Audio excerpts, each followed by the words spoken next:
Voy a contarles un poquito mi relación con el doctor Lejeune y lo que voy a exponer pues es en honor a él, lo que aprendí con él como genetista. Yo no sé si ustedes saben qué hace la genética. La genética es una ciencia, en este caso la genética médica, es rama de la medicina que estudia lo relacionado al material de herencia. No es necesariamente que algo sea hereditario, si hay cosas que se afectan al material de herencia y son hereditarias, como el albinismo, pero también hay otras cosas que se está afectado el material de herencia y no son hereditarias. Entre ellas está la que la doctora, gracias por presentarme, tocaba. Entonces, primero, ¿quién fue? El doctor Jérôme Lejeune. Cuando yo ponga algo entrecomillado, pues es alguna de las frases importantes que él dejó, alguna me dará tiempo a leer, otra, bueno, pues está ahí puesto ahí, no la voy a poder leer, está para ustedes, ¿sí? ¿Alguien sabe quién fue el doctor Jérôme Lejeune? Para los amigos es Jerónimo el Joven, sí, díganme. Yo he oído hablar de él, pero no sé. No saben. He oído hablar de él por... Allá han oído, pero no saben. Pero no sé muy bien. Se creo que era francés, sí, eso sí. Sí, pero... sí. Bueno, muy bien. Él fue quien, siendo un médico relativamente joven, tenía 32 años, fue en 1958, él encuentra la causa del síndrome de Down. Antes, John Langdon Down, unas décadas antes, había explicado cómo son estas personas, que se tienen el puente nasal deprimido, que tienen cabecita planita, ojitos rasgados, cierto retraso mental, algunas cardiopatías muy específicas, sus dedos más cortitos, pero no sabía la causa, John Langdon Down.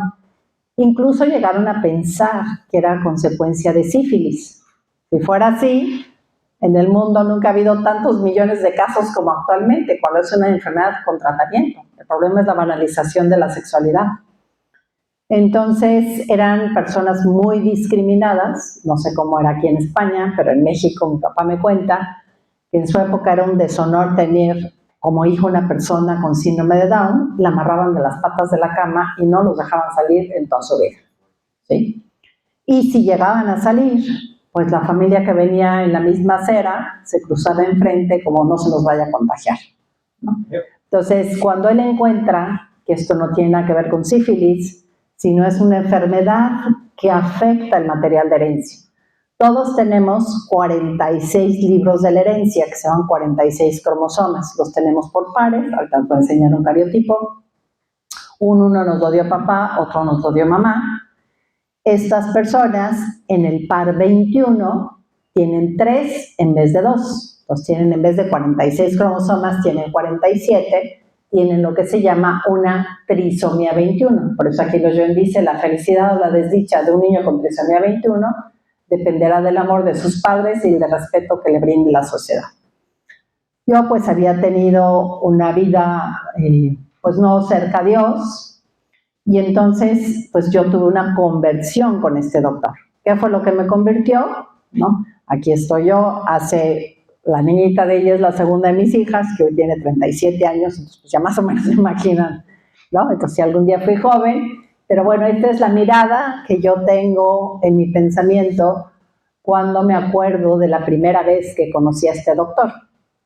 Es una mirada muy profunda, de un hombre muy inteligente, que en ese momento, cuando yo lo conocí, como lo describí, es que dije, este hombre no solamente es muy inteligente, sino es un sabio. Hoy, por supuesto, hubiera dicho es un santo, pero en ese momento ese término no estaba en mi léxico, ni en mi mira, ni nada, ¿sí? Yo había sido ya promotora e impulsora de imponer anticonceptivos, estuve a favor del aborto, aunque nunca hice uno, porque era muy penalizado en aquel momento en México, era el inicio de los 80s, pero pensándolo bien, quizás no me hubiera opuesto. Estuve de acuerdo con la fertilización in vitro, de ahí me seguí con la eutanasia y todo lo que se llama la cascada de la cultura de la muerte. Entonces así llego yo con él, llego por divina providencia, porque pues tenía un hermano que estaba estudiando un segundo posgrado de medicina en París, yo tenía que estar unos meses para hacer una tesis, mi papá admiraba la medicina francesa y me apoyó y me dijo, ve a Francia. Pues yo pregunté a mi profesor de genética, yo sabía ya que quería estudiar genética, una disciplina que hoy está muy de moda, pero que en ese momento como que no sabían para qué se iba a usar, ¿verdad? Y él me dijo, yo conozco al mejor genetista del mundo. Él siendo un médico genetista muy liberal. Él para ese momento ya tenía comprado todo para hacer diagnóstico prenatal. Esperaba que los diputados retrógrados liberaran el aborto en caso de malformación. ¿Sí? Y entonces él reconocía que era el mejor genetista del mundo. ¿Por qué? Porque así como Gregorio Mendel, el que estudiamos en la secundaria, ¿no? El de los chícharos y que hicieron los dibujitos y que las leyes de la herencia, pues Gregorio Mendel, un monje agustino recolecto de encierro, si él hubiera salido a foros científicos, no sé hasta dónde hubiera llegado, él establece las leyes de la herencia que hasta hoy, al ser una ley, es un conocimiento que no ha cambiado ni va a cambiar. En uno de ellos se basa el inicio de la vida. Es considerado el padre de la genética. Y Lejeune es considerado el padre de la genética moderna porque con Lejeune se aplica la genética a la medicina. Entonces él es el primero que encuentra una enfermedad que afecta los libros de la herencia, los cromosomas. Después él describe la segunda enfermedad, que son unos niñitos que nacen con mucho más retraso mental, más malformaciones, muchos de ellos se mueren bebecitos, otros sí alcanzan a llegar más grandes porque ya se pueden operar su corazón, que lloran como gatitos. Entonces él a ese síndrome lo llamó de maullido del gato y se debe a que en el par 5 les falta un pedacito del brazo corto. Después él nunca quiso poner, fue una gente tan humilde que nunca puso a ningún síndrome su nombre, como trisomía 21, Cri-du-Chat. Después Pato, que es otro doctor, describe otro problema cromosómico que es porque hay 3 cromosomas 13, después Edwards escribe otro porque son 3 cromosomas 18 y así, va creciendo. Y él también empieza a interesarse, a leer las páginas de los libros, lo que hoy llamamos la genómica, que para entonces, bueno, pues no había la herramienta que hay hoy para editar genes, conocer genes, pero él ya era muy pionero en esto, empieza a interesarse en ver qué está escrito en el libro 21, porque estos niños, claro, al traer 3 copias en vez de 2, si lograra pagar ese producto, los mejoraría. Entonces él es muy pionero porque empieza con las primeras partes de lo que se llama hoy la ingeniería genética, la medicina genómica, la epigenómica, que vamos a ir tocando aquí, muy sencillo, ¿sí?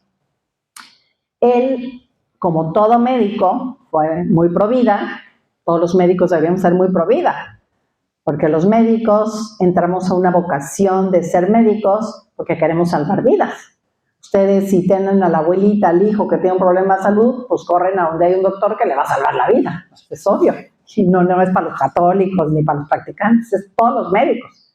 Así como un bombero se dedica a apagar incendios, pero un bombero podría hacer el incendio perfecto que nadie va a apagar, pero no lo hace porque tiene clara su vocación. Los médicos nos dan todas las herramientas para hacer el crimen perfecto, pero nos la pueden dar porque tenemos una vocación clara de que nosotros dedicamos a salvar vidas. Por eso es terrible que todas estas leyes vayan distorsionando la función de los médicos. Yo, como les digo, los legisladores, si tú quieres pasar, haz una provisión que sea de los verdugos prenatales y que esos ejecuten a los niños no nacidos. Para los doctores nos dedicamos a salvar la vida y es un triunfo decir, salvé la de un bebé que solo tenía 23 semanas y la que su corazón, quién sabe qué. Pues sí, nosotros naturalmente estamos para salvar vidas. Entonces, él me da mis primeras lecciones de ética. Tenemos en los países latinos muy sencillos, probablemente acá en los lugares sencillos, refranes que muestran mucho de ética, ¿no? Hay uno que dice en mi rancho, tanto peca el que mata a la vaca como el que le agarra la pata, ¿no? Y hasta el que dice hacia dónde se fue la vaca. Esa es una colaboración remota, ¿sí? Uno hace un mal directo, otro contribuye un mal de manera indirecta, no le hace cuac, pero le detiene la pata para que el otro le haga cuac. Y el otro, pues nada más dijo para dónde se fue la vaca, ya ni estaba cuando mataron a la vaca, pero claro que contribuyó a un acto que está mal, aunque no lo hubiera sabido, ¿sí? Entonces, cuando a él hace su descubrimiento, le piden que haga el diagnóstico en su laboratorio. Él no va a hacer abortos, pero con la hojita que él manda del reporte, en otro lugar, en otro país, en otro continente, alguien más va a ejecutar una sentencia de pena de muerte con el papel que él dio. Entonces él tiene una claridad ética de que él no puede colaborar. Entonces él dice, aquí yo no voy a hacer diagnóstico prenatal a menos de que fuera para ayudar al paciente. Yo no puedo dictar sentencias de pena de muerte con mi laboratorio. Esto le sirvió que le recortaran mucho de su presupuesto de investigación. Si no hubiera llegado más lejos, tenía un laboratorio súper sencillo y aún así unas contribuciones científicas impresionantes. Y también hubo mucho ostracismo hacia él, ¿sí? Lo que hoy llamamos bullying, ¿verdad? Le hicieron el feo, ¿no? Porque pues, la gente pensaba que no había que estar cerca de él porque los iban a criticar como él. ¿Ustedes creen que él merecía un premio Nobel? Claro, fíjense, cromosomas, encontró también la relación de cáncer con genética, es decir, con disparadores que están en los cromosomas, no necesariamente es hereditario, pero se dispara el crecimiento, por ejemplo, de hígado cuando no es momento y entonces se desordena ese crecimiento y se llama cáncer, ¿no? Entonces, él hizo una gran contribución a la medicina. Él supo qué día perdió el premio Nobel y lo supo por este tema, porque lo invitan a declarar como el mejor genetista del mundo, reconocido incluso por aquellos que pensaban diferente a él,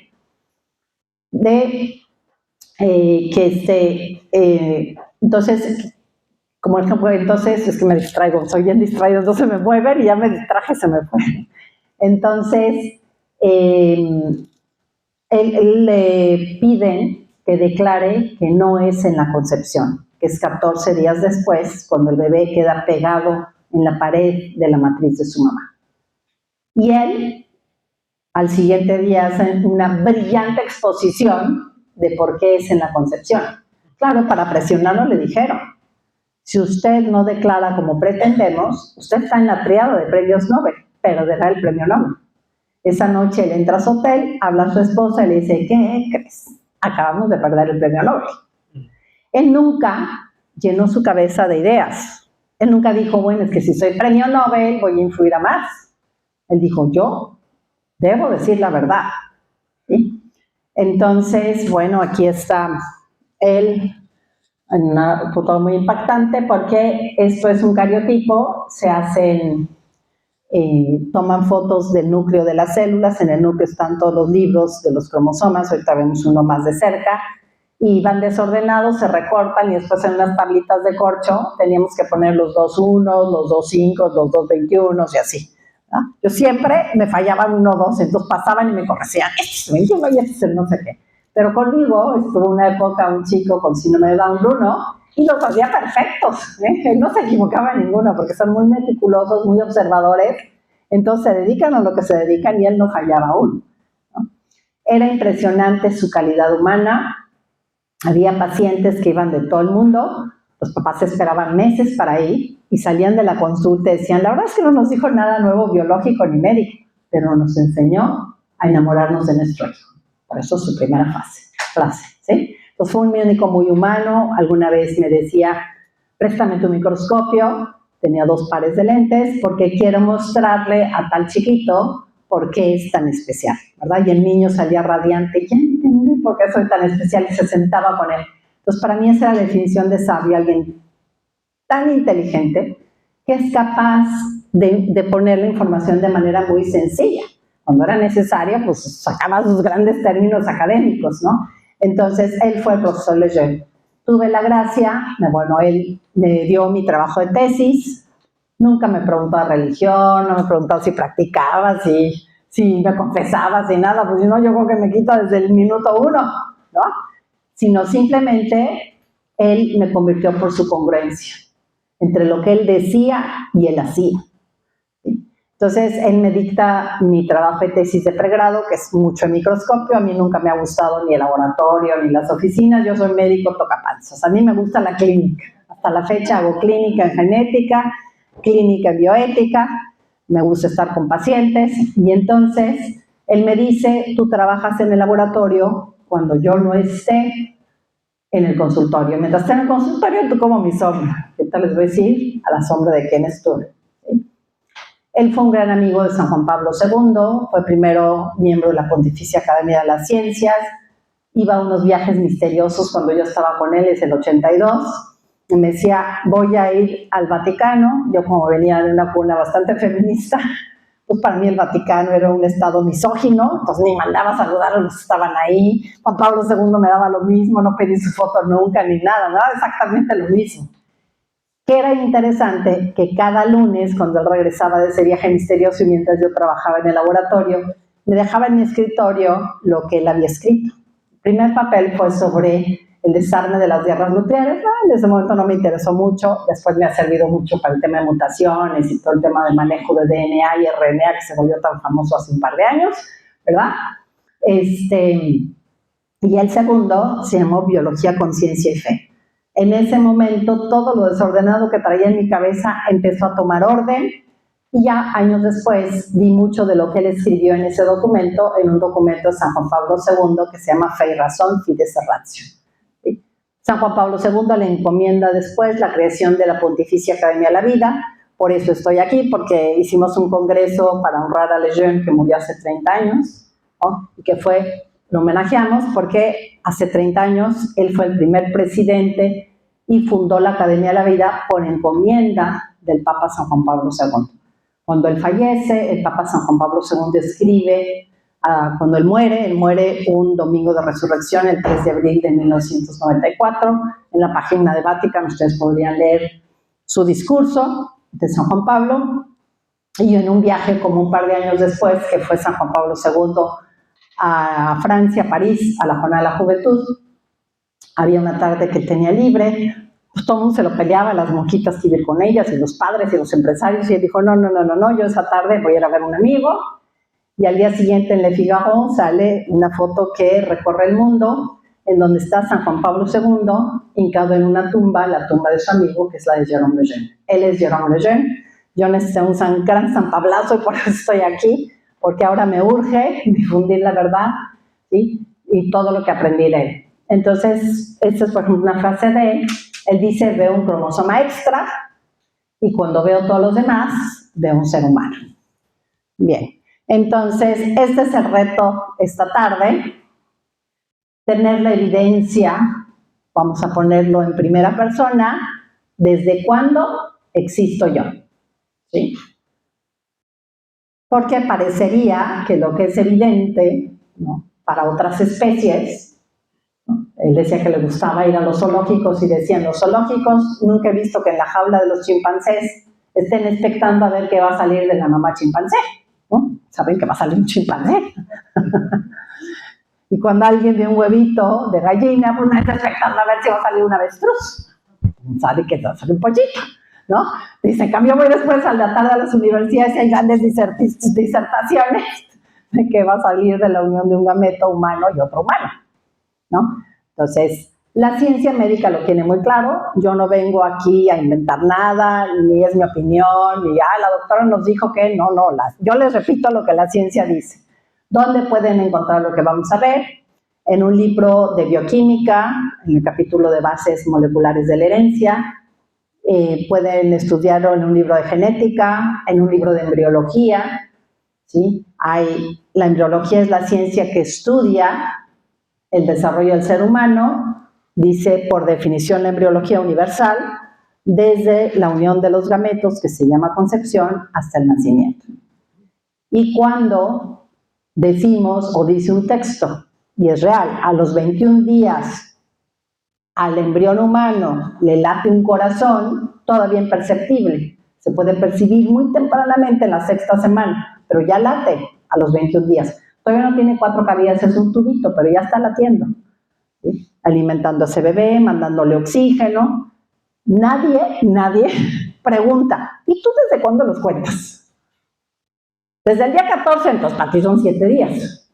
Tú hasta que la onda cerebral, pues entonces late un corazón de algo que no existe. Nadie se lo pregunta. Todos los médicos universalmente estudiamos y aceptamos, pero a lo largo de la carrera, pues nos van llenando de ideas, y algunos no son valientes suficientes, como Lejeune, para decir, la ciencia dice esto, ¿sí? Bueno, entonces, una revisión antropológica muy rápida, para no ser nada más biologista, Hay dos significados de la relación esponsal íntima. Abrazo esponsal es el término que usa San Juan Pablo II en la Catequesis del Amor Humano. Traductivamente se llama teología moral. Uno lo compartimos con todos los animales de reproducción sexual o plantas, ¿sí? La unión de varón y mujer es lo que debe darse para que pueda haber una cría, un bebé, ¿sí? Esto sucede en todos los animales de reproducción sexual, sucede en las plantas que son de reproducción sexual. Ahí es la polinización, ¿sí? Y la fecundación o fertilización. Sin embargo, en nosotros es un acto mucho más grande, porque en ese mismo acto, además de que puede haber un tumor chillón, ¿sí?, es el acto de amor más grande, más sublime entre esposos. Un acto de amor exclusivo de los esposos. Y eso humaniza la sexualidad. Los animalitos solo se aparean para que haya perritos. Ni siquiera pueden tener la conciencia de que de ese acto a los X meses van a ser un perrito, ¿sí? No lo pueden saber. Y podría haber sido diferente. Pudo haber sido, como el día de San Valentín, que nos amáramos por el aparato circulatorio, ¿no?, y nos reprodujéramos por el aparato reproductor. Y sin embargo no es así. Y eso es anatomía y fisiología pura, ¿sí? Entonces, estos dos significados están sustancialmente unidos, y entonces es como tener una hoja rosa, que es el fin unitivo, rojita, y una azul, y las pegamos con PRIT perfectamente pegadas, y yo les digo ahora, sepárenlas, por más que tengan vapor y una uñita, a la hora de separarlas, se va a zafar un pedacito de la rosa, le va a quedar una de la rosa, y se va a pegar el azul y al revés. Es decir, yo no puedo separar estos dos significados que están sustancialmente unidos sin afectar el otro. En la libertad del hombre, vean el desastre, que estas son palabras de Lejeune, ¿sí? Él dijo, la anticoncepción es hacer el amor unitivo sin hacer al niño. Eso es el fondo de los anticonceptivos, tener relaciones amorosas de unión, borrando el significado de la vida.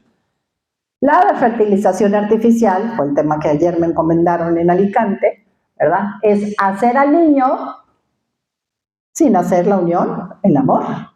Es lo contrario. Entonces, sin que haya unión de esposos, se fabrica una vida, ¿verdad? El aborto, que es el cometido de las campañas de 40 días por la vida, el aborto es deshacerse del niño. La pornografía es deshacerse del amor.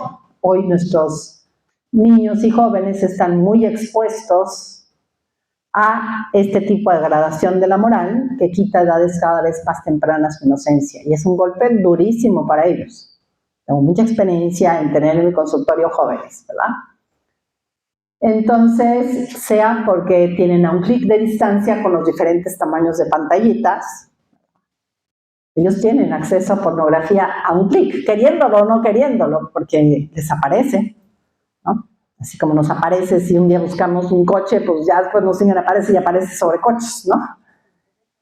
Y también, desgraciadamente, en los programas que ni siquiera no son de formación sexual, no son de información sexual, sino son de deformación sexual. Entonces, esto se ha cumplido. Dice, todos estos son grados variables que son incompatibles con la ley natural. ¿Qué puedo decirles yo? Voy a regresarme una. Ay, perdón, aquí está. Que cuando hay anticoncepcionismo, se cierra la vida en el lugar más natural que inicia la vida, que es el matrimonio, porque los esposos son concreadores con Dios. Dios no puede crear si un esposo y una esposa no le dan su sí. Y Él así quiso que fuera. Fíjense, si nos regresamos a la creación, 3 cosas importantes. Primero, Dios dijo, las estrellas, los tipos de árboles, los océanos. Todopoderoso y creador hizo todo de la nada. Pero al 6º día, ¿qué hizo? Adán y Eva. No. Se agachó, tomó arcilla, como diciendo, para ellos, para los de imagen y semejanza, él decidió que quería que fuera así a partir de una materia. Moldea lo que hubiera parecido un simple muñequito de arcilla y él crea con la arcilla un varón. Y cuando es el turno de Eva, pues toma una costilla de Adán para significar hueso de mis huesos, de mi misma dignidad, y pasa exactamente lo mismo. ¿Qué hace hoy? Es la importancia de esta plática, que tomemos conciencia que en el acto esponsal, reconociéndolo o no, los esposos son concreadores con Dios. Los esposos no creamos nada, pues si no somos dioses, ¿no? Pero Dios no puede decir, se están acabando los valencianos, que aparezca, ¿no? Hay tasas de 1.3 de natalidad en la Ciudad de México, un montón de chilangos, como lo llaman, ¿no? Pues sí, pululan los perros y no hay niños, pero yo no puedo hacer nada si un esposo y una esposa no me dicen. Yo sé que en Europa es muy grave. Yo hace 37 años con esa bebita me dieron más dinero porque me embaracé de ella, porque llevaba una chiquita que de mi vieja. Y no son francesas, nunca han regresado a Francia ni nada, ni probablemente regresen, pero... Y aún así el corazón muy endurecido, ¿verdad? Y entonces, pues él depende que un esposo y una esposa le den su sí para que él cree. Entonces, algo teológicamente muy importante. Para que sucediera esto, ¿qué también nos dice la creación de Adán y Eva? Que los creó varón y mujer. Dice tantas cosas que se pudo haber hablado en el Génesis. Con el lóbulo frontal grandote y con el pulgar opuesto para poder tomar un pincel y poder no sé qué. ¿A qué le dio importancia? A que nos creó varón y mujer. Y no es que quiso ahorrar papel de la Biblia y dijo tal para que ahí le agreguen todas las letras que quieran. Varón y mujer los creó. Segunda enseñanza importantísima desde ahí, que es obvia para la medicina: dejarán a su padre y a su madre, se unirán y serán una sola carne.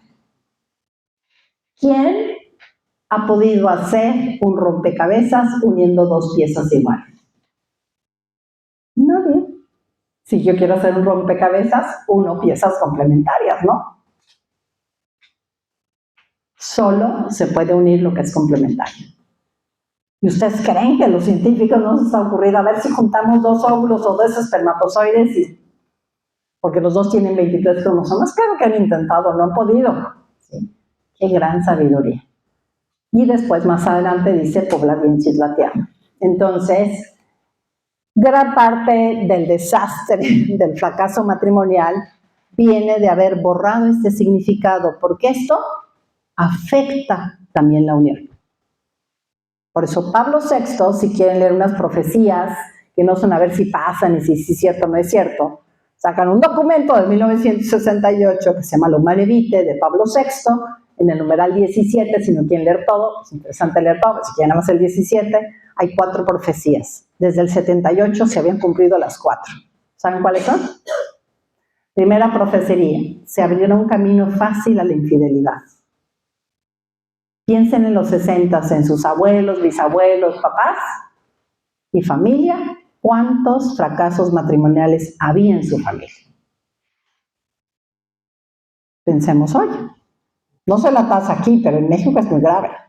1 de cada 3 bodas sacramentales que celebra un sacerdote terminan en un fracaso matrimonial. Eso quiere decir el 30%. 1 de cada 2. Hay una relación muy estrecha que él profetizó, no porque era mago ni tenía una bolita de cristal, sino es un preanuncio porque supo cómo se iba a afectar la verdad que está puesta aquí. Esta es la enseñanza central de Humanae Vitae, pero además está en cualquier libro de antropología sexual y es una obviedad médica. Segunda profecía, degradación de la moral.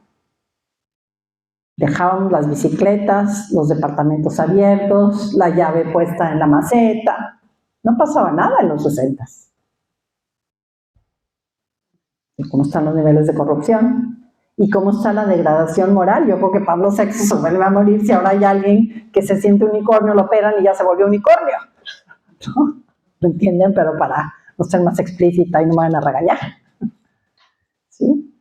Entonces, degradación de la moral, ¿cómo está? Tercera profecía. El esposo, tal cual dice, acabará por perder el respeto a su esposa y la mujer se sentirá un objeto de uso. Y el cuarto, los gobiernos impondrán políticas anticonceptivas y políticas de aborto. Todas se acopian por no haber hecho caso a esto, ¿verdad? Bueno, pero es otro tema. Es nada más porque tenemos que meterlo algo de antropología a esto. Bueno, ahora vamos un poquitito de biología. Pero no les dije, pero si alguien tiene una duda y quiere ir alzando la mano, porque sea una duda que no pueden, de lo que estoy hablando, y no pueden seguir el hilo de la plática. Si es otro tipo de duda, lo dejamos al final. Y puedo quedarme el tiempo que ustedes quieran para preguntas, ¿sí? Si algo no sé, pues les diré eso, no me lo sé. Bueno, vamos ahora un poquito de biología. Todos los seres vivos tenemos un material de herencia. Incluso los microbios más sencillos, que se llaman virus, y que hace unos años estuvimos apanicados de un virus que se volvió muy famoso, que se llama el COVID, el coronavirus, ¿verdad? Los virólogos que dicen que sí son seres vivos, dicen que sí son, porque hay dos materiales de herencia. Un material de herencia tiene la estructura típica de la doble hélice, que es el DNA. Son dos cadenas, como dos escaleras de caracol sobrepuestas. Los escalones tienen el pareamiento de unas bases nitrogenadas, que son el mensaje genético. Y otros virus solo tienen una cadena sencilla, que es esta, que se llama el RNA. ¿Ustedes se acuerdan que el coronavirus, y coronavirus ahí dice RNA, si ustedes se fijan, es un RNA virus, es un oncornavirus, igual que, por ejemplo, el del VIH, que es el segundo más conocido. ¿Cuál sería un adenovirus? El del catarro común. Ese es ADN, adenovirus, ¿sí? Entonces, dicen, sí son seres vivos porque tienen material de herencia. Una piedra, una silla, no tiene material de herencia. Una planta sí, una bacteria sí.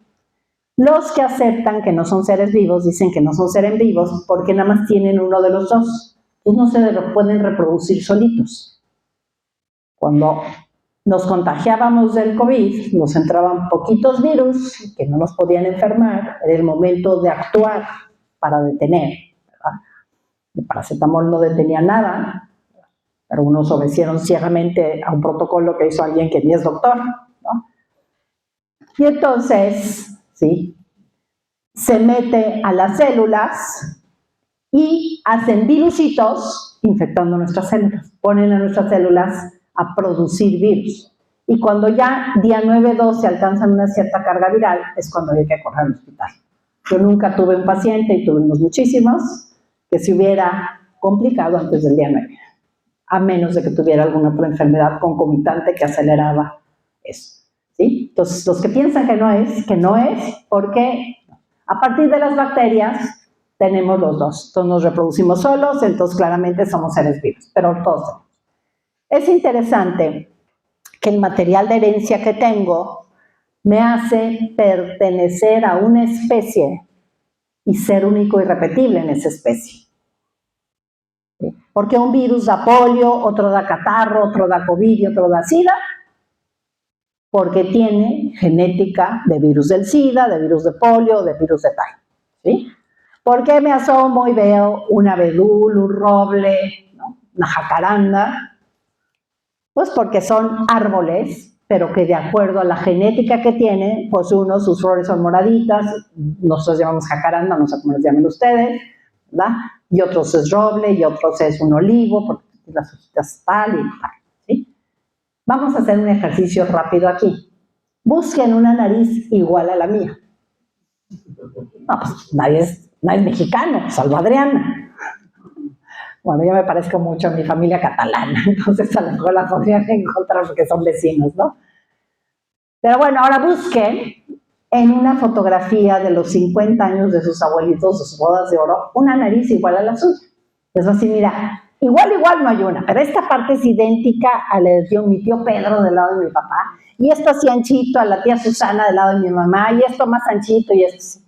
Entonces, bueno, mi nariz empieza a ser parecida, más no idéntica, a mi familia, claro, porque con mi familia voy compartiendo. Con mis papás el 50% material de herencia, con mis hermanos el 50%, con mis primos hermanos el 25%, y así se va diluyendo. ¿Sí? Ahora piensen en la nariz más grande que conocen, esa de la poesía de Érase un hombre pegado a una nariz. Nada tiene que ver con una trompa de elefante. Es una nariz enorme, más humana, porque es una genética humana en la variabilidad de una nariz grande. Y en mexicano decimos, nací yo con un pellizquito de nariz, una nariz de cochinito, no sé si digan igual aquí, buenas tardes. Y entonces vemos un cochinito, decimos, nada tiene que ver. Esa es la genética. Muchas gracias. La genética me hace pertenecer a una especie, tener una nariz de esa especie, mi propia nariz. Y si hiciéramos una cosa azteca aquí, que no la vamos a hacer, bueno, ustedes nos van a salvar de eso, y qué pena de mi presidente. Si pusiéramos aquí un montón de corazones, ¿no? No hay un corazón igual al otro. Cada quien tiene un corazón humano, pero el corazón de cada quien es distinto. Esa es la maravilla de la genética. ¿Vamos bien? Bueno. Todo nuestro material de herencia, como les dije ya, está hecho de DNA, este es el nombre de las bases nitrogenadas, que se aglomera por unas proteínas en unos libros que se llaman los cromosomas. Los cromosomas están adentro del núcleo. Frase de Lejeune, los cromosomas son, por así decirlo, las tablas de la ley de la vida. Él era bastante artista, poeta, pintor, todos sus ejemplos son muy por ese lado. Aquí les enseño lo que yo fui a estudiar y a hacer en una subespecialidad de citogenetista, con él en el 86, del 86 al 88.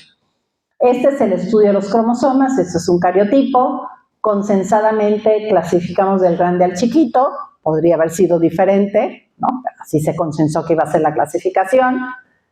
Este 14 lo dio papá, este lo dio mamá, y así en cada uno. Este es un cariotipo normal, trisomía 21, son tan fascinantes porque tienen aquí un 21 de más, tienen 47. Separados están los cromosomas sexuales, ¿sí? Y solo hay 2 cargas genéticas normales, ¿sí? Si en la escena del crimen quedó una gotita de sangre, podré saber muchas cosas, pero si me llega y este es el resultado, yo aseguro que quien estuvo ahí es un varón. Y si el policía me dice, no doctora, vea, aquí en la cámara aparece una mujer, trae tacones y mire, quién sabe qué, caras vemos, cromosomas no conocemos. ¿Queda claro? Si a mí me hacen una cirugía de unicornio y quedo con una cara de unicornio con mi cuerno acá, ¿ya soy unicornio? Tengo un súper disfraz de unicornio. Pero caras vemos de que unicornio, cromosomas conocemos que son humanos. Soy un humano muy disfrazado de unicornio. ¿Quedó claro? Pues podemos ir por las ideologías, podemos ir por la ciencia. Y quien aportó muchísimo a esta ciencia fue justamente Lejeune, ¿sí? Yo sufro de hemofilia tipo A grave. Claro. Heredamos doble el cromosoma XX sí, de la madre. Exacto. La hemofilia A o la B, generalmente es más la B, es porque el cromosoma X es el que está el factor 8 de la coagulación. Entonces, el varón solo tiene una copia de X. Entonces, si su receta para hacer esa proteína que ayuda a coagular está defectuoso, no tiene de dónde hacer una proteína normal. ¿Por qué la mamá es portadora, ¿no? O las mujeres son portadoras? Porque la mujer tiene 2 cromosomas X. Si yo encuentro en la gota de sangre 2 cromosomas X, sé que es una mujer la que estuvo. Como tiene 2 copias, es muy probable que una trae el error, no puede hacer la proteína para coagular, pero la otra trae una información normal. Entonces, una mujer porta información anormal, pero no es hemofílica, porque tiene una. Pero muy buena pregunta y se aplica perfectamente. Ese tipo de preguntas que sacan en el momento, otras así que no tengan que ver, nos seguimos hasta el final, pero va siguiendo muy bien la línea, ¿sí? ¿Puede haber alteraciones? Sí, como en el 21. La segunda patología más frecuente dentro de lo raro que vemos los genetistas, a mí estudié genética porque me apasionó, la verdad es que muy poquito la ejercí porque era una especialidad de hospital de 8 horas y decidí hacer una familia de niñitos seguiditos de 1 año, entonces pues no la libraba para ir al hospital, ¿no? Entonces, pero bueno, toda la argumentación que me dieron para hacer después bioética clínica me ha servido una barbaridad, ¿sí? La segunda enfermedad más frecuente dentro de lo raro se llama síndrome de Turner. El único cromosoma que puede faltar y no es letal es una X. Entonces hay mujeres 45X0, pasaría un poquito como los varones, ellas sí tendrían hemofilia si lo tienen mal, que les falta todo un cromosoma sexual. Y ellas no se asoman al espejo y dijo, no sé qué son, mira, para acá aparezco, para acá y para acá aparezco.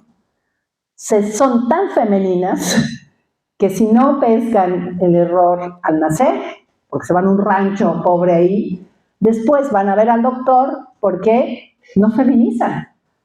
Todas mis compañeras ya tienen pecho, tienen tal, yo quiero ser como todas las mujeres, o sea, son tan femeninas y quieren feminizar. No arreglan. ¿Por qué? Porque tienen un ovario que no se desarrolló completamente bien porque no tienen los X. Y después les desearían ser mamás. O sea, no tienen ninguna duda, ¿eh? Por eso creo difícil que se encuentre algo a nivel. Pero sí hay anormalidades cromosómicas, pero no se vuelven unicornios. Son unas mujeres que ni se sienten unicornios, son unas mujeres que buscan su desarrollo femenino. Y al contrario también hay una trisomía de los cromosomas sexuales.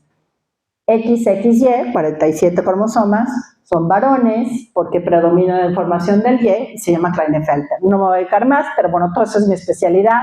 Si yo me dedicara a la genética clínica, quizás me hubiera dedicado a los trastornos de diferenciación sexual. Pues me parece hoy increíble que se saquen de la manga géneros, ¿verdad? Y que pues, son 101 para el Facebook, 107 para la OMS, y se sacan patologías y unas cosas que ya rayan verdaderamente en lo ridículo. Yo como científico no estoy de acuerdo con ello. Muy respetuosa, pero muy intolerante ante lo que es científico. La verdad es esta. Yo respeto al que quiere decir otra cosa, ¿sí? Hoy, entre los 101, hay una llavecita de uno que se llama el hombre fluido. ¿Saben qué es un hombre fluido? Yo no supe hasta que le apreté al Facebook. Y dice, aquel que en la mañana se siente bien varón y en la noche ya no sabe lo que es. Digno de una carcajada, ¿eh? Entonces, si uno sigue hablando de género, pues piensen que tienen que contemplar 101 camisetas. Está más fácil hablar de esos dos sexos, varón y mujer, y punto. ¿Sí? Bien, detalle cultural de una ideología perniciosa. Ay, perdón, déjenme de una vez quedar.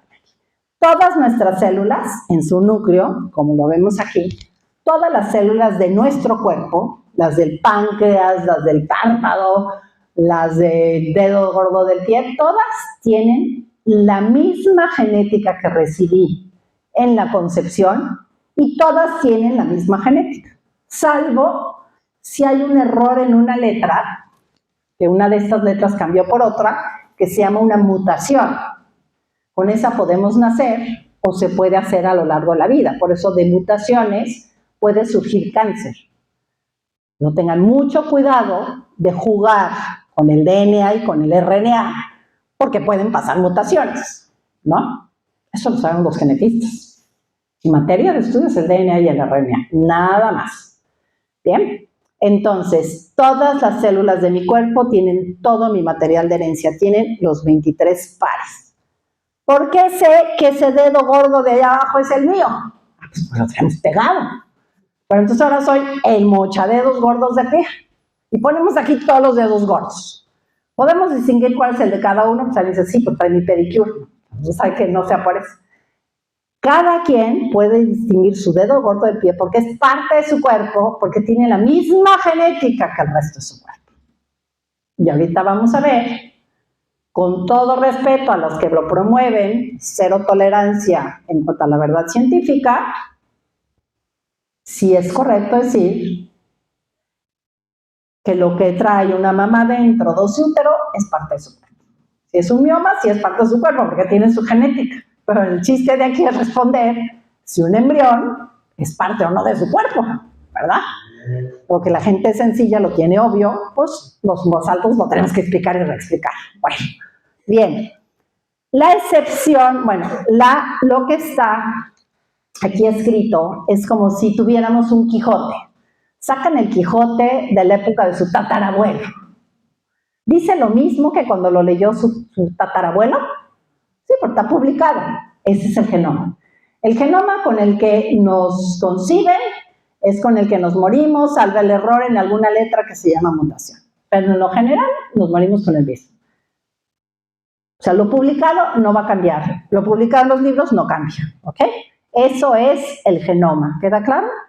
Ahora voy a darles aquí un concepto que pocos médicos entienden todavía, porque es algo muy nuevo, pero ustedes van a saberlo perfecto para defender este tema. Y se llama la epigenómica o la impronta. Fíjense, esto es, antes de que lean lo de ella, escúchenme, ya después lo leen y lo van a entender más fácil. Encuentran el Quijote de su bisabuelo. Faltando al respeto al libro, tomó un lápiz y subrayó algunas cosas que le parecen importantes. Y a ustedes ahora toman un marcador amarillo y lo van a leer y dicen, ay, ¿por qué el abuelo subrayó esto? Para mí esto no es importante, subrayan otra cosa, ¿sí? Y si su hijo lo lee, subrayaría otra. Eso es el epigenoma. Es lo que ya está escrito que no cambia, se hace un subrayado para denotar lo más importante.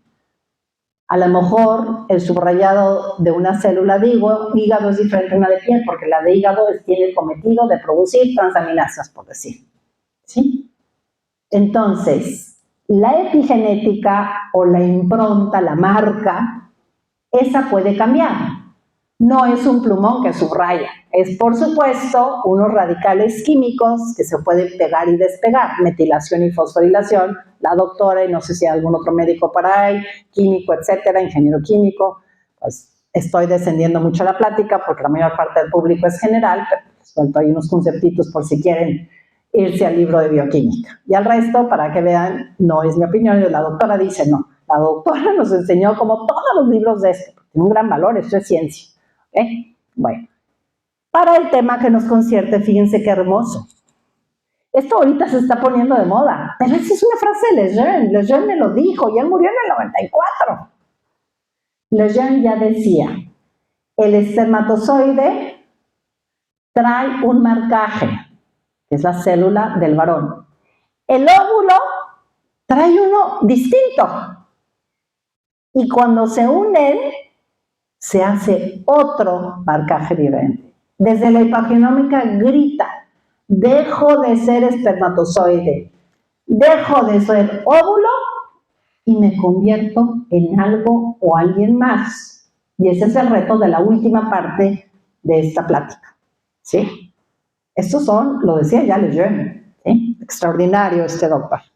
La excepción a tener todo el genoma son las células sexuales o reproductoras o llamadas gametos. ¿Sí?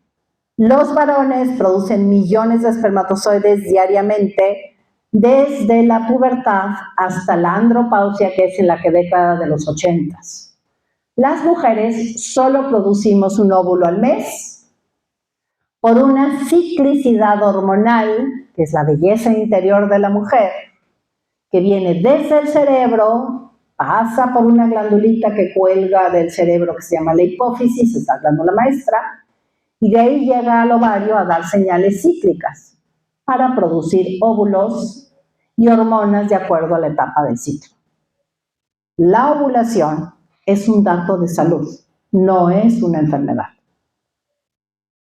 Es saludable el eje hormonal más complejo del cuerpo de un hombre y de una mujer.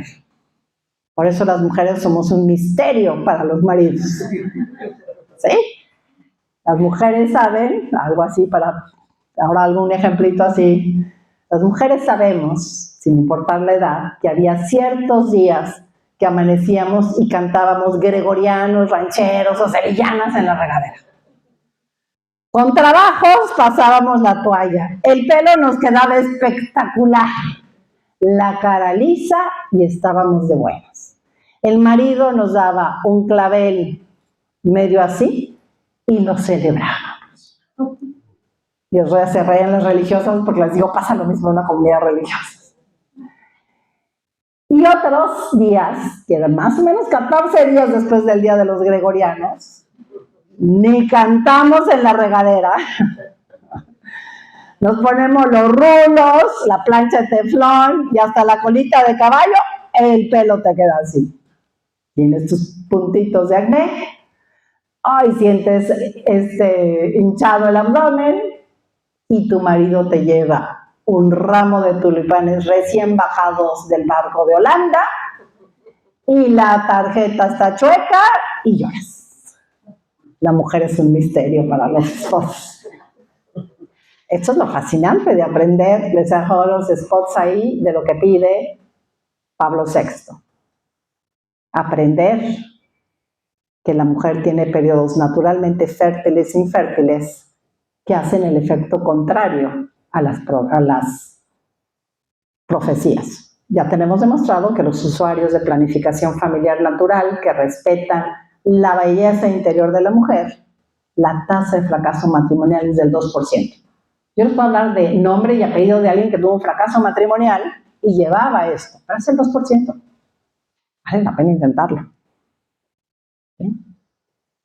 Y hay toda la demostración. Bien, entonces, el óvulo es la célula más grande, es tan grande en ciertas hembras que es el huevo estrellado que nos comimos en la mañana.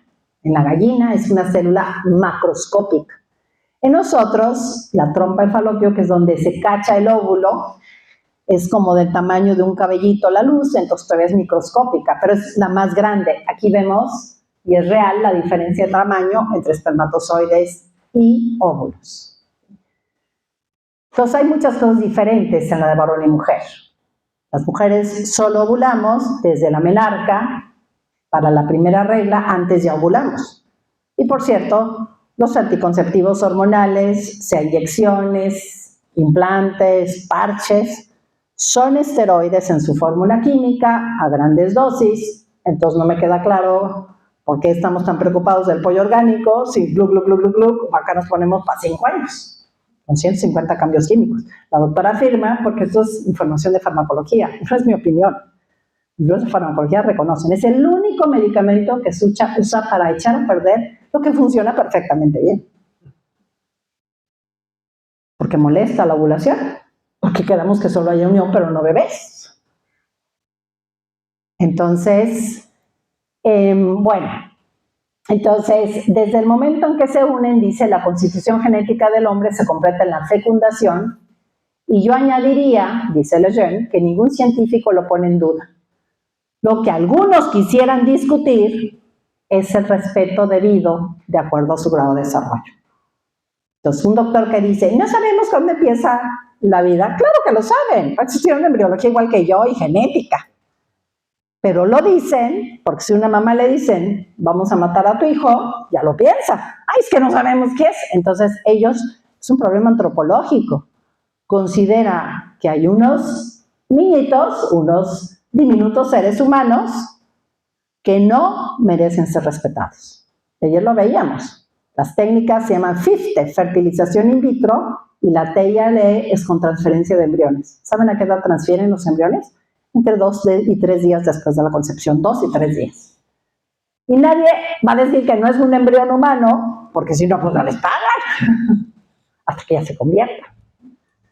Pero en la píldora del día después, ay, no sabemos qué es un montón de células. Vamos a responderlo con la racionalidad.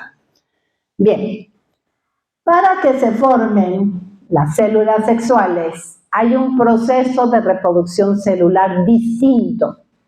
Esto es materia, al menos en México, de los libros de segundo de secundaria, después de haber acabado la primaria, el segundo año después.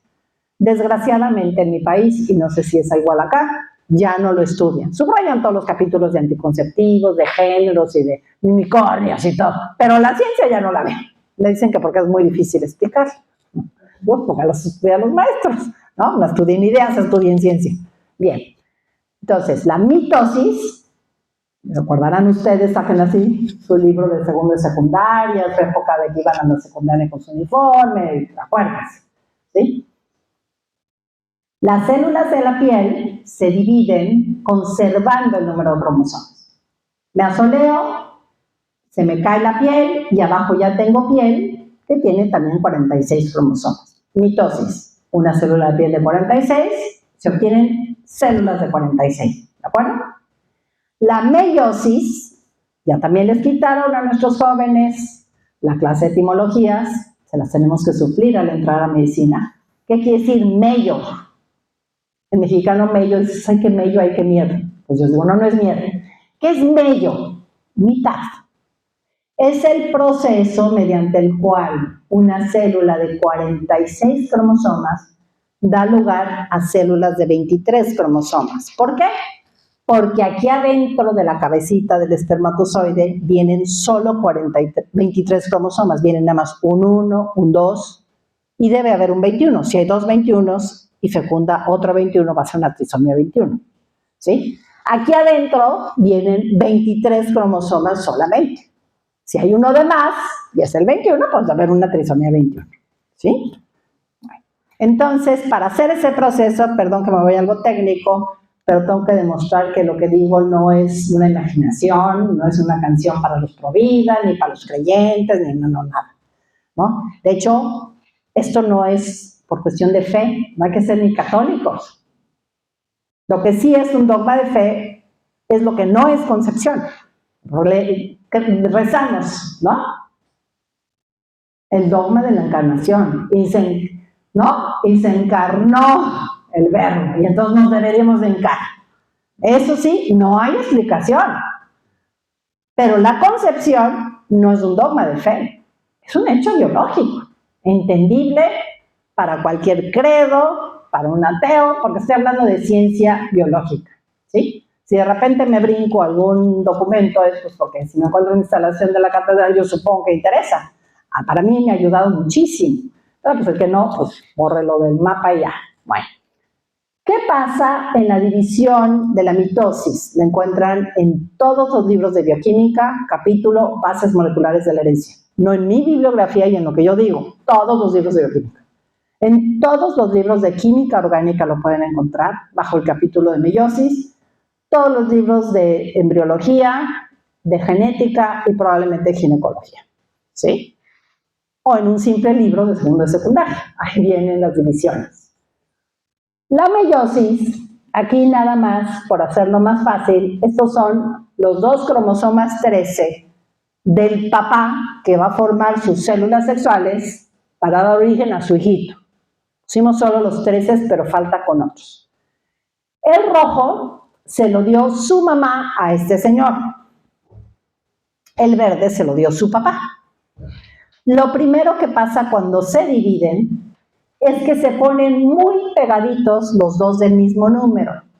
Se llama apareamiento de los cromosomas homólogos. No son idénticos porque si fuera el de color de ojos uno puede ser oscuros y el otro claros, porque los dos tienen información de oscuros o de claros. Pero es una información equivalente, no necesariamente igual, porque se llaman homólogos. Entonces se aparean, se ponen muy pegaditos y sucede algo que se llama la sinapsis de los cromosomas homólogos o el entrecruzamiento o en inglés crossing over. ¿En qué consiste? Se parchean los cromosomas. Un pedacito del verde se viene para acá y el equivalente se viene para acá. ¿Para qué sucede parcheo de cromosomas? Porque a la larga me va a llevar solo el materno o solo el paterno. Y mi nariz se parece a mi familia del abuelo y la abuela paternas y de uno y otro, ¿sí? Ahora apelo a los súper inteligentes, ingenieros, matemáticos puros, actuarios, ¿verdad? Me han ayudado a calcular y decir, es mucho más preciso este cálculo, ¿sí? Esto es entrar a la ciencia de las matemáticas puras. ¿Cuántas combinaciones se pueden hacer? Seguimos sin ninguna fe. Es solo evidencias científicas de diferentes disciplinas. Que claro, si a nuestros jóvenes los dejan de saber estas disciplinas, pues se va por el mundo de las ideas inventadas, como las del hombre fluido, ¿verdad? Y de las caras vemos, cromosomas no conocemos. Hay que crearles un espíritu crítico, no crítico, un crítico. Entonces se llevan a cabo de 3 a 8 intercambios de pedacitos. Promedio dejemos 5. Serían 23 a la quinta, ¿no? Potencia. Pero son más, porque no siempre se intercambia el mismo pedacito. En la de al lado puede intercambiarse rojo, verde y otro pedacito rojo, verde, rojo y otro pedacito de verde. Ya fue distinto el intercambio. No siempre es en el mismo lugar.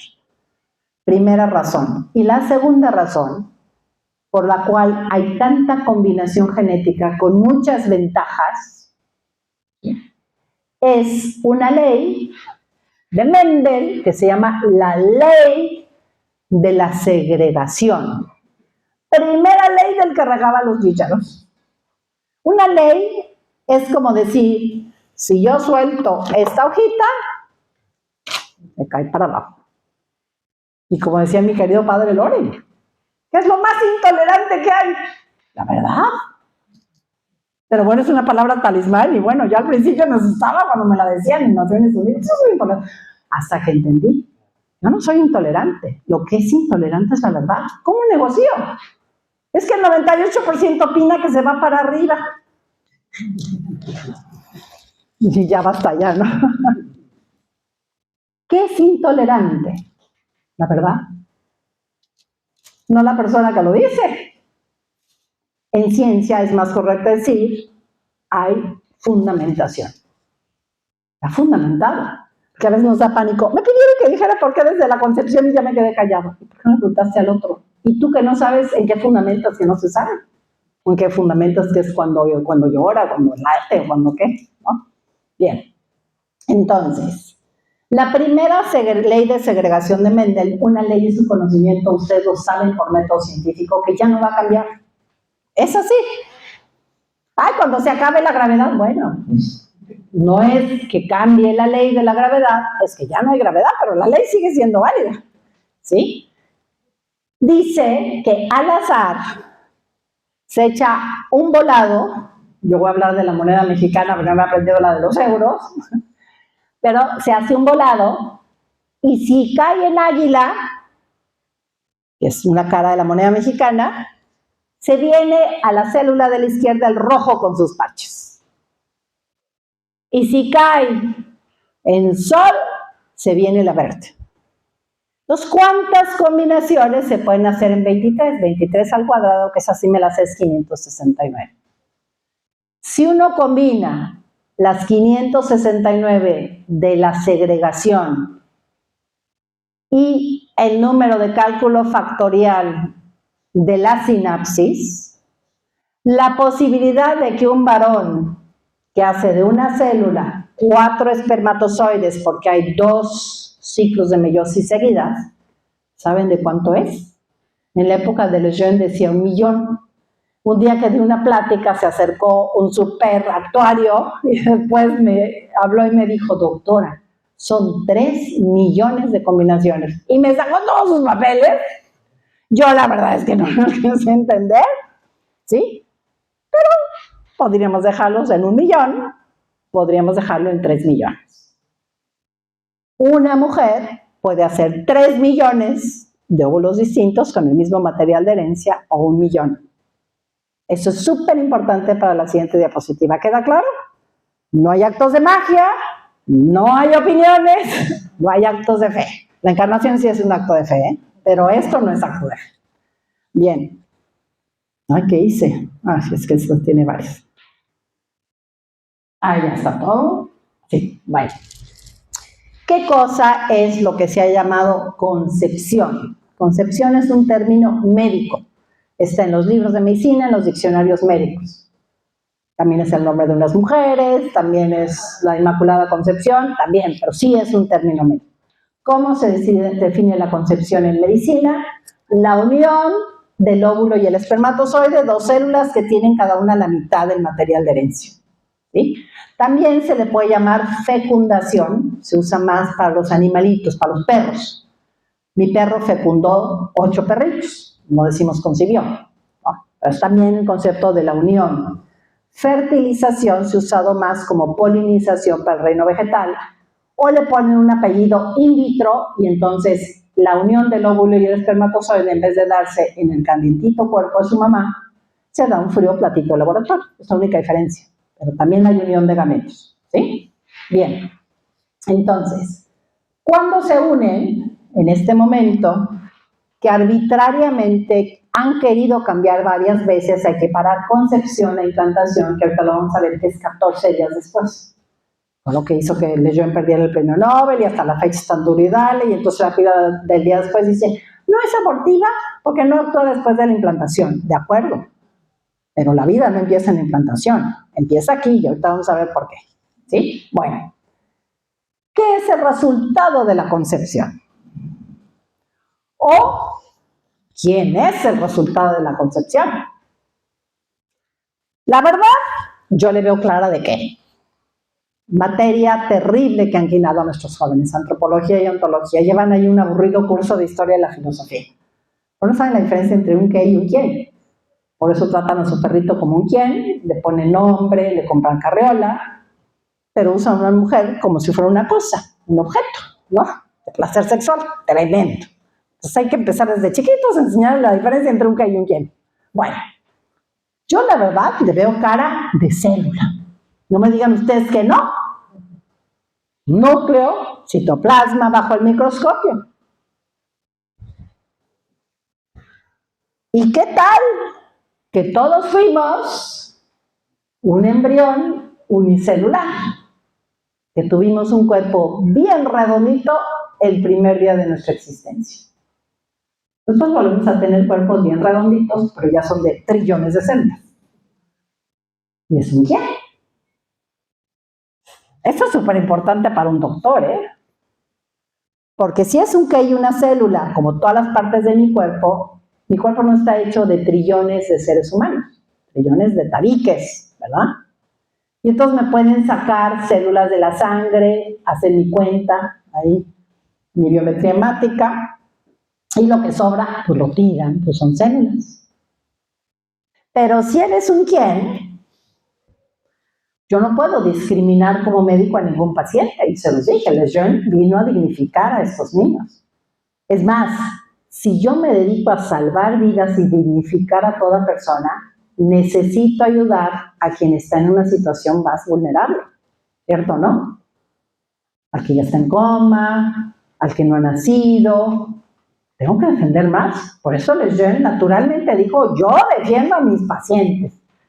Y si le hicieron bullying, pero él tenía muy claro que él tenía que defender a sus pacientes. Por eso eslogans en estas campañas como ser voz de los que no tienen voz, ¿verdad? Tenemos que defender. Importantísimo que lo sepa un legislador. Es diferente legislar sobre los qués, ¿no? Las propiedades y los coches que sobre los quiénes. ¿Dónde está la respuesta? ¿En la votación? ¿Y quién grita más? ¿Qué color de pañoleta nos ponemos? ¿Qué tipo de cartel traemos? ¿O cómo decidimos? Por la ciencia. Y la ciencia más actual, cuyo padre es Lejeune, es la genética, la genómica, la epigenómica, tienen la respuesta. Quien solo ve el aspecto del muñequito de arcilla, dice, pues es un muñequito de arcilla.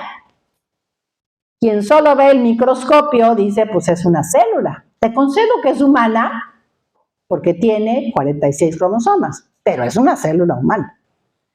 Quien ha avanzado en la ciencia, y no se quedó solo en la etapa del microscopio, puede entrar aquí adentro. ¿Y qué hay aquí adentro? Un genoma humano. Que primero evidencia que consta de dos premisas. Váyanme siguiendo, no voy a hacer ningún acto de fe, ninguna conclusión ilógica ni nada. Lógica también les falta ahora a nuestros alumnos, ¿no? Bueno, 23 más 23 se completa el genoma humano a 46. Esa matemática sí la puedo hacer, ¿eh? 23 más 23, 46. Entonces, hay un genoma humano completo. Bueno, pero todas mis células tienen un genoma humano completo. ¿Pero qué diferencia hay entre mi dedo gordo del pie, el páncreas, las células del útero, que es la suite presidencial? ¿Qué diferencia hay? El 50% del material de herencia lo reconozco como mío. Y el otro 50% es ajeno a mí, porque viene de otra persona. Es más, la mamá tiene cariotipo XX. Y si aquí trae información de varón y se va a formar un Pedrito y no una Susanita, Pedrito tiene cariotipo XY que no tiene la mamá. No es parte de su cuerpo como es el páncreas, porque la genética que tiene no es la de la mamá. ¿Y qué otra cosa increíble hay? Vamos a regresar al concepto matemático. 1 millón o 1 trillón de combinaciones. 1 millón o 1 trillón de combinaciones.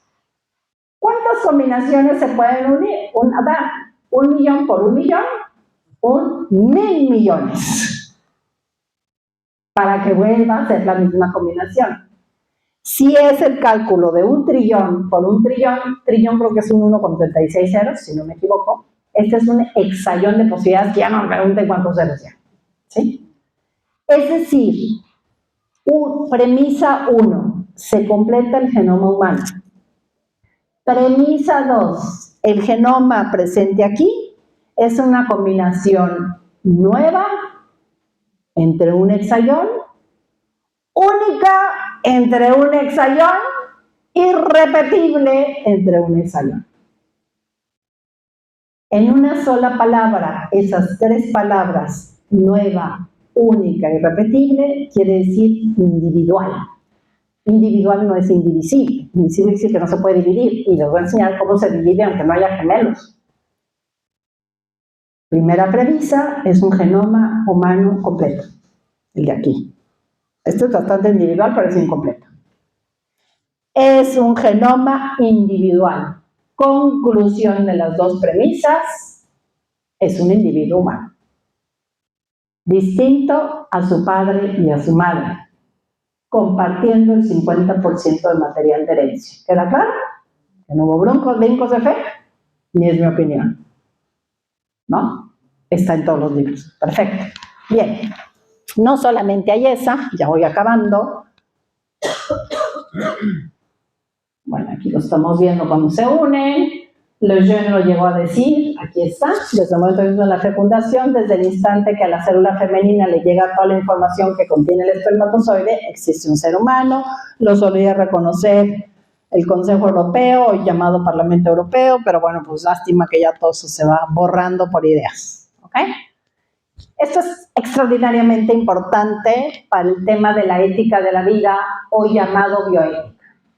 Las células son ¿qué? Objetos. Células que necesitan un trato especial, porque ahí sí existe la potencialidad de, si se unen, convertirse en un sujeto, en un quién. Por eso no es lo mismo donar sangre que donar óvulos, porque si dono óvulos puede haber hijitos míos con quién sabe quién en no sé dónde.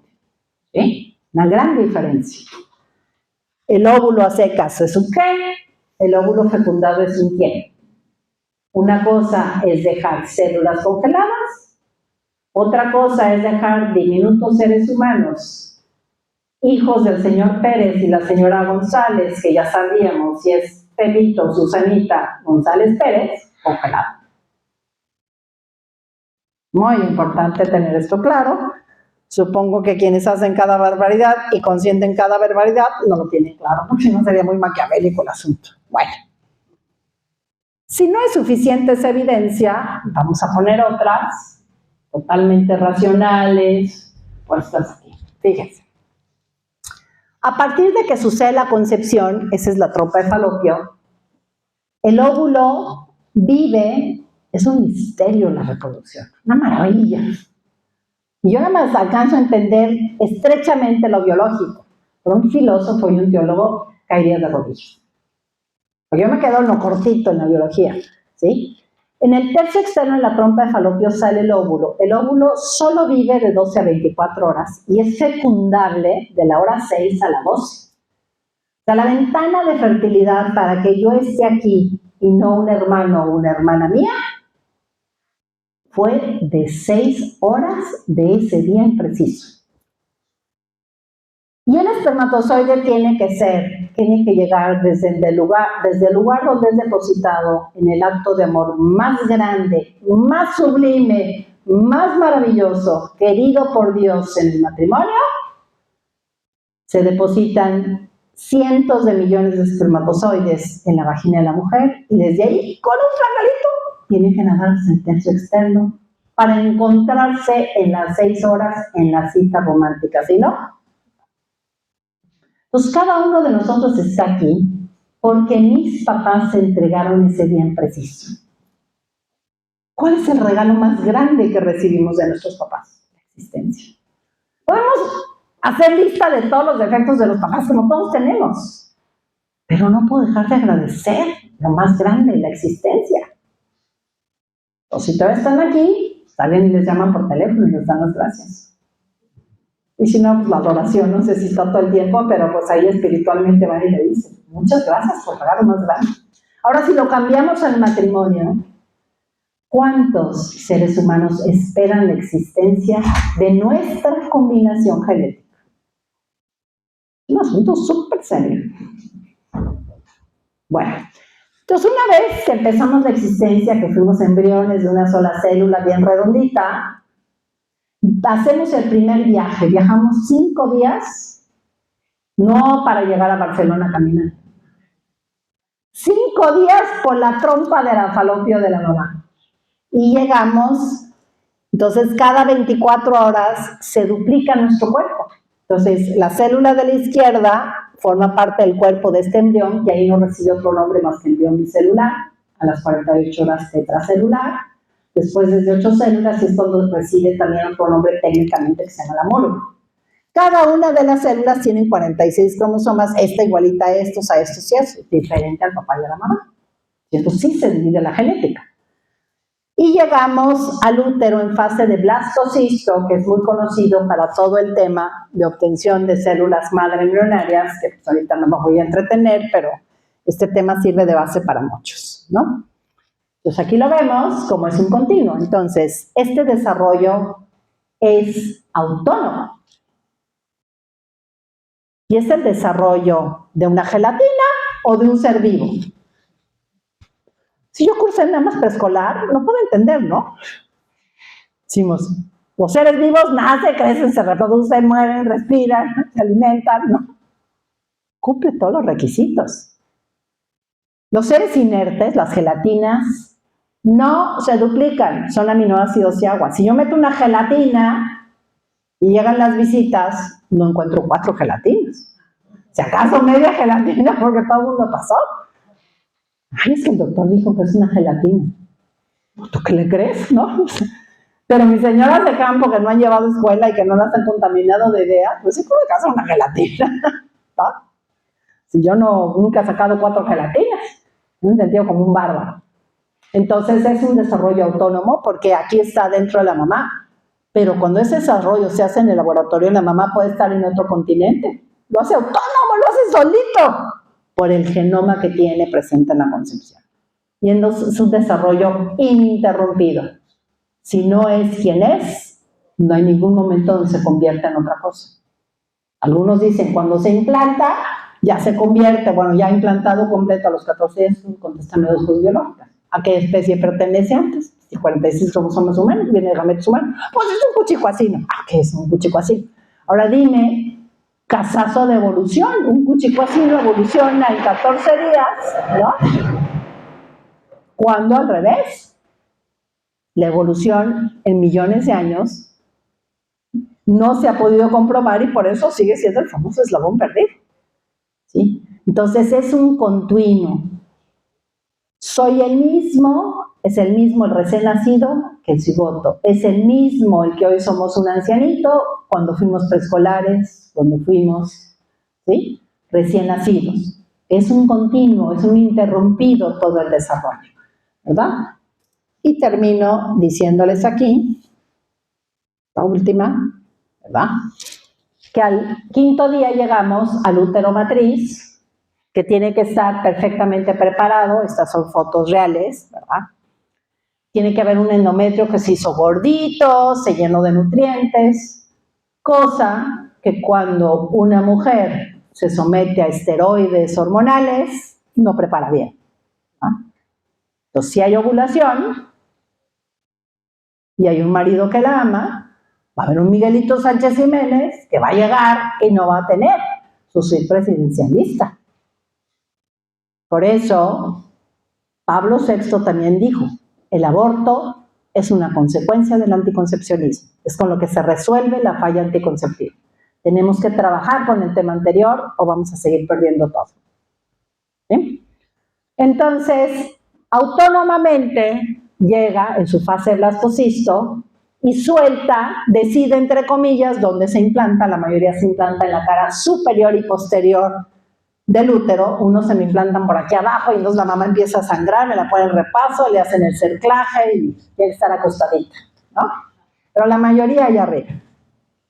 Solito el bebé suelta unas enzimas con Z que escarban para poder anidar e implantarse. Y el bebecito trae el material para implantarse, es de su genética. Son unos órganos del bebé que necesita el bebé vitalmente para vivir adentro de su mamá. ¿Y qué él hace? Pero los hace externos para no cargarlos el resto de la vida, ¿no? Hace la placenta, solo la cara materna es donde se pega, hace el cordoncito umbilical que mete el oxígeno, la comidita, saca desechos y CO2, hace la bolsita que lo cubre, se llena de líquido y se la pasa súper divertido dando de manoletas. ¿Sí? Lejeune tiene una manera parafraseada muy bonita que no da tiempo a poner, de cómo explica la historia de Pulgarcito. ¿Sí? Cuando fuimos Pulgarcito y todo. Bien. Entonces, curiosamente, ¿quién ordena a quién? Yo decido lo que hago con mi cuerpo. Ideas falsas. Me merece todo respeto a la persona que lo promueva, pero yo soy muy respetuosa, voy a estudiar a esa persona, pero siendo un científico no voy a tolerar que digan que la hoja se va para arriba, ¿o sí? Entonces, dos elementos, ya quedamos, no es parte de su cuerpo, porque no tiene su genética. ¿Y saben quién ordena a quién? La primera orden que cada mamá recibió de su hijo, o que nosotros dimos a nuestra mamá, no fue el día que amanecimos bien pubertos y dijimos, pásame la sal, llévame a no sé dónde. Y ay, ya creció el niño, ¿no? Fue a los escasos 5 días que al producir la placenta, producimos la hormona del embarazo, técnicamente se llama la gonadotrofina coriónica, circula por toda la sangre y viene y le dice al cerebro, mami, está increíble la suite presidencial. Colchoncito de primera, comida espectacular, all you can eat. ¿Sí? Te ordeno que no regles. ¿Cuál es el primer dato de una mujer que está embarazada? Pues que no regla. Si es una mujer que no tiene relaciones sexuales, pues que piense que tiene una alteración de tiroides. Pero es una mujer que ha tenido relaciones sexuales, que debería ser que tiene un esposo que la ama y se ha comprometido con ella para toda la vida, hay que volvérselos así a las jovencitas. Sí, no se los dice, los pobres no saben ni para dónde tienen que caminar. Damos por hecho que no les interesa saberlo. Mi experiencia es otra, ¿eh? Estaría un grupo lleno de jóvenes, ¿sí? ¿O no? De más jóvenes. ¿Sí? Entonces, la primera orden que recibe una mamá de su hijo es, yo soy alguien más, te ordeno que dejes de arreglar. ¿Qué sé? ¿Cuál es la realidad biológica? Bien. Y después ya se van diferenciando sus células. Las primeras que se diferencian son las del sistema nervioso central, hasta que nace, ¿verdad? Y estas son las 3 evidencias que ya las dijimos, ¿verdad? Y, bueno, pues esto es lo que tengo, porque para ya no prolongarme en ataques por no reconocer esto. Entonces, la genómica y la epigenómica demuestran que desde la concepción recibimos un material genético que es único, irrepetible, individual, lo cual nos hace un individuo, en preciso es individuo de la especie humana, sin lugar a duda para la ciencia más actual. Todo lo demás son opiniones, cero fundamentadas, abierta a que si alguien tiene la evidencia de lo contrario, paso el micrófono y lo podemos platicar.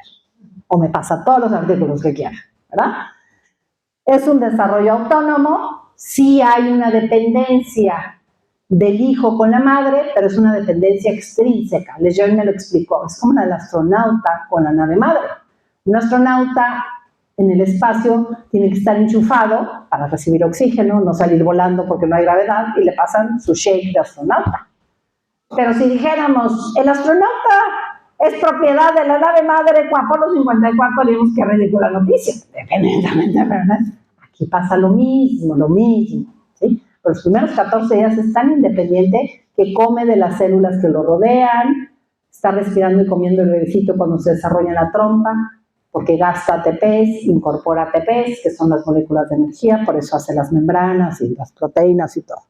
Y es un desarrollo ininterrumpido. Lo decía Tertuliano, un filósofo no sé cuántos cientos antes de Cristo, decía, si no lo es, no devendrá jamás un ser humano. Muchas gracias.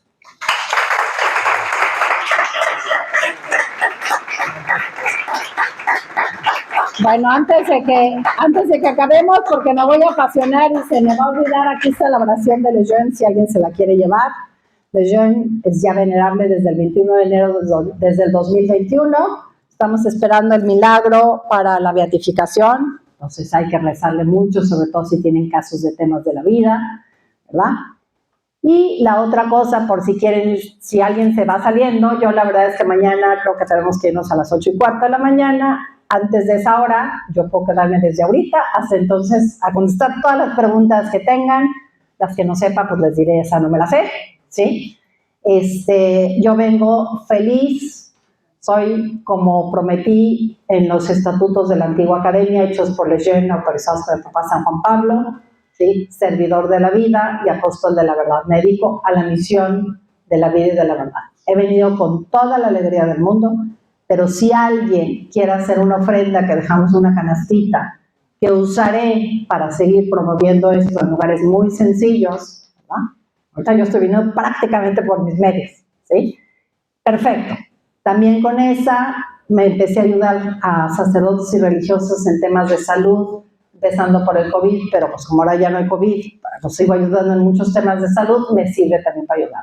Entonces, si alguien quiere ayudar, dejan la canastita. Si nadie quiere ayudar, vine con la misma alegría, el mismo agrado, la misma profesionalidad y todo, ¿sí? Ahora sí abro a ver si necesitan alguna pregunta. Yo sí quería hacer una pregunta. Perfecto. La he pensado mucho tiempo y tiene su lógica lo que voy a decir. Vamos a ver, cuando una persona que no tiene marido, por ejemplo, y quiere tener hijos y recurre a la fertilización in vitro, yo quería preguntar, porque nadie habla de eso, y yo pienso que tiene que haber después unas consecuencias graves.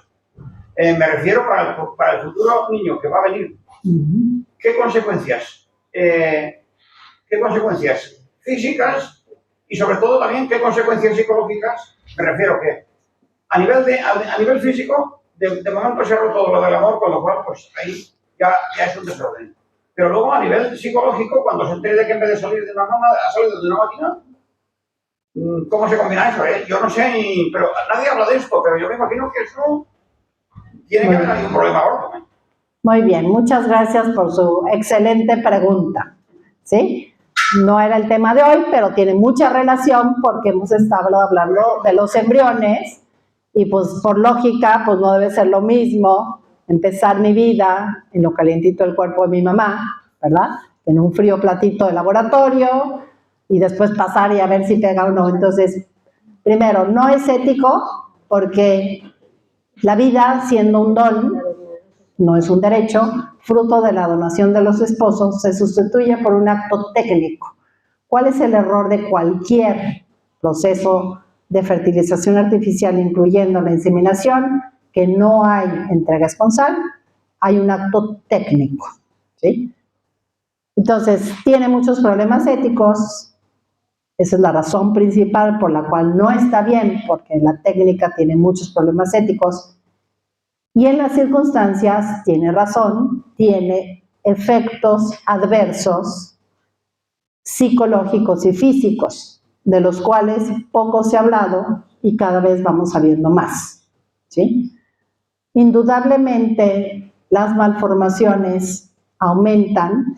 No es que yo diga que el 100% de los niños de fertilización in vitro, porque alguien puede decir, conozco unos que son más guapos, más lindos y más inteligentes, sí puede ser, pero sí aumentan de ser 1 al 3% la estadística de un problema al nacer, sea genético o congénito, sube al doble. Sigue siendo bajo, ¿no? A lo mejor 5 al 8%, pero sí es el doble. El impacto más grande va siendo sobre el aspecto psicológico de la mujer. Pregunta de sentido común o conclusión de sentido común, le felicito, porque obviamente todo adolescente en su crisis de adolescencia se pregunta, ¿a dónde voy? ¿Quién soy? ¿Por qué tengo la pierna así? ¿Por qué no tengo ojos azules? ¿No? Y entre eso se va a hacer esa pregunta. Por eso sabemos que lo más adecuado cuando se adopta un niñito es desde chiquito, de maneras muy reales, muy bonitas, pues que vaya sabiendo que es adoptivo. Entonces, los papás rezan por su mamá biológica, que le entregó a sus papás, que lo reciben con tanto amor, para que después no se lo van a decir de una manera brusca en el momento inadecuado. No hay consenso, pero imagínese tenerle que explicar a alguien lo que usted dice, ¿no? Pues tú no naciste, y más cuando hay un donador de gametos, ¿verdad? Y es nuestro papá o tu mamá, ¿sí?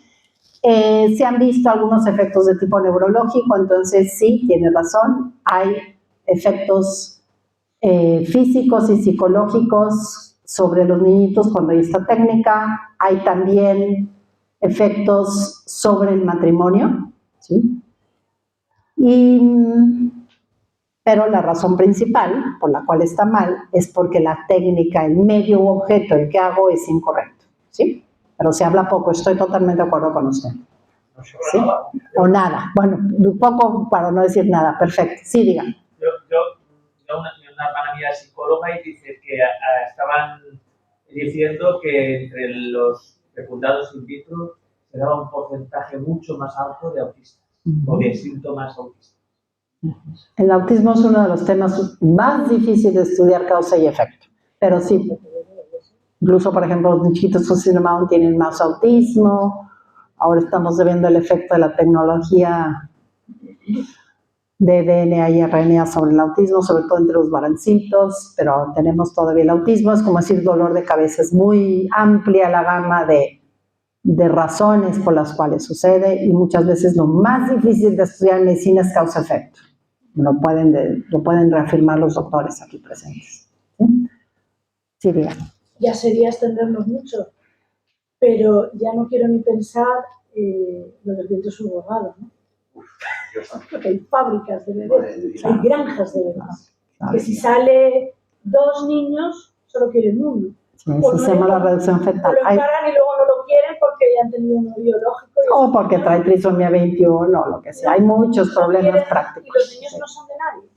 Hay muchos problemas prácticos, jurídicos, muy difícil legislar cuando uno va contra natura, ¿no? Efectivamente. Pero bueno, lo que es importante es que eran mis siguientes diapositivas, les iba a dar ejemplos de cuando esto no se reconoce, hasta dónde se complica la medicina, ¿verdad? Por eso no hay que estar en el mundo de las imaginaciones y de los caprichos de que quiere cada quien, sino, dice Lejeune, ¿no?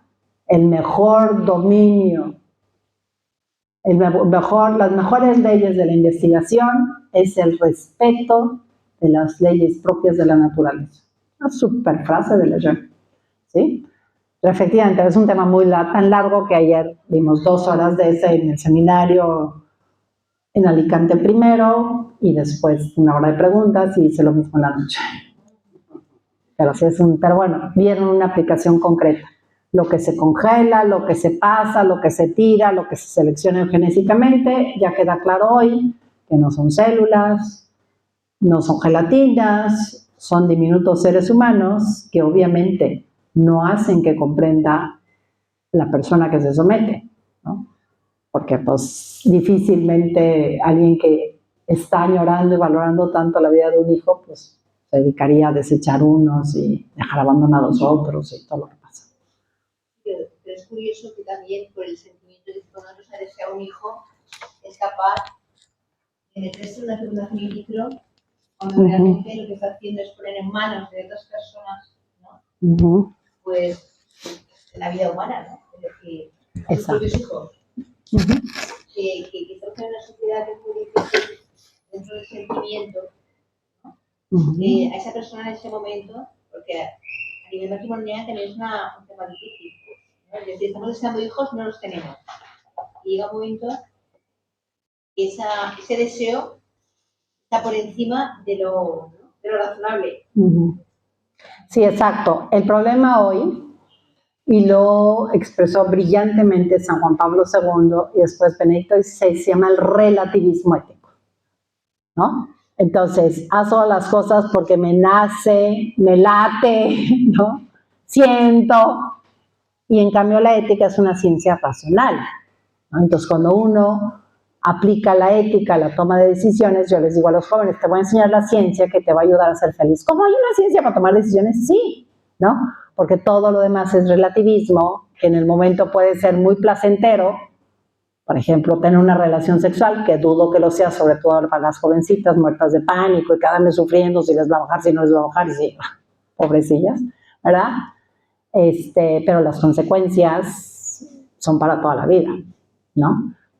Tome la decisión que tome. Entonces, necesitamos regresar a nuestros jóvenes y nosotros mismos, que sí vimos esa materia, salirnos un poco del relativismo un mucho y mejor tomar decisiones de tipo ético, por el deber ser.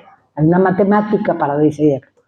Pero estamos efectivamente en una cultura de la muerte, no solamente es la muerte física, lo que hacen ir a rezar por el aborto, sino ha muerto la verdad, ha muerto la fe, han muerto los valores y yo diría lo más importante, el sentido común, el menos común de los sentidos. Yo quería hacer una pregunta. Es verdad que un hijo se desea y se desea en el mundo y si no puedes tenerlo, pues es un problema.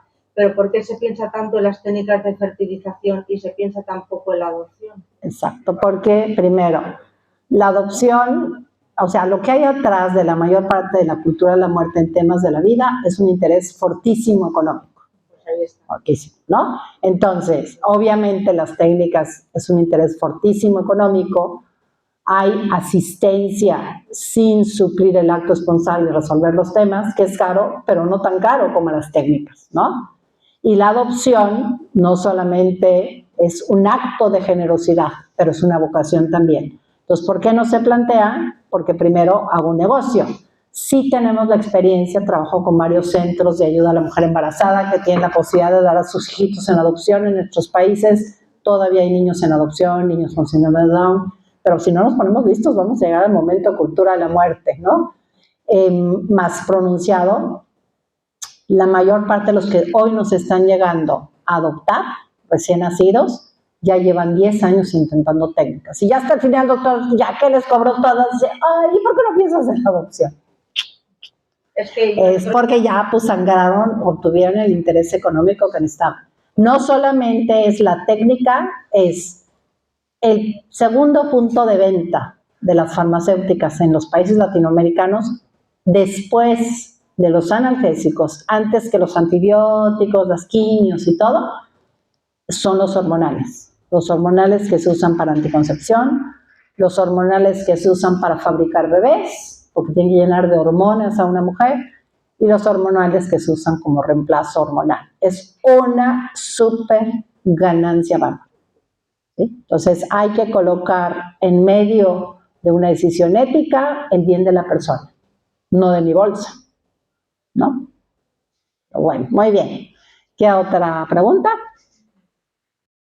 ¿No? Muy bien, pues bueno, han sido un auditorio muy receptivo, muy atento, les agradezco, ¿sí? Y que les haya podido interesar el tema. Muy bien.